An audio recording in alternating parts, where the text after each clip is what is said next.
by creating a temple to the brand, by avoiding the boxes and boxes, the crowded retail environment, you have created specialness for one kind of computer. You're not looking at how many megahertz can I get for this many $100. You're really looking at, okay, what appeals to me? The rational becomes subsumed to the emotional. Here, we have the ultimate example. I mean, this is not a flat screen monitor. This is aspiration.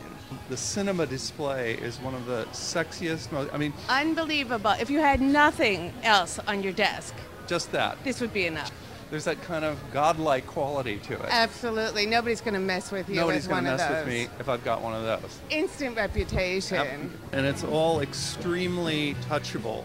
I think it's interesting that, we've got this blonde wood here, which adds a little bit of warmth to these it's weird. These are sexy surgical instruments.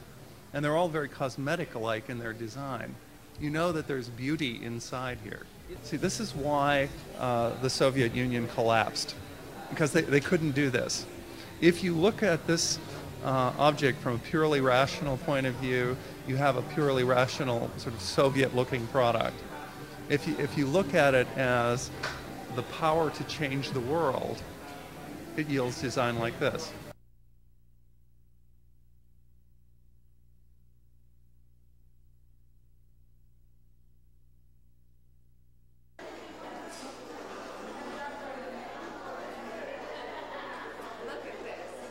This store is all about expressing yourself literally. It's about self-expression. It's about painting yourself. So again, this looks like a temple to brand, and here it is, even the Mac. We have individual stations where people can touch and try. Absolutely, and you see nothing's too uniform here. Everything is very much about the individual. Everything is about how unique you and I can be. This is dedicated to the insider knowledge of makeup. And it's almost like that's part of the Mac phenomenon. It's an insider's brand, and they must know what's right. So this stuff has got to be really, really good. Because curing the commodity problem is all about believing something is better. That it's hipness by association.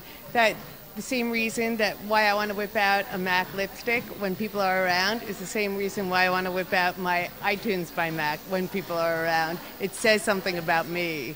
These are all kind of like little worship stations. Each one is sort of a little transformation station, just as there are different stations around the Mac store where you can figure out, okay, how are you going to change your world? What kind of creativity are you going to exercise? I get that sense here. Should this ever become mass, you've lost the class.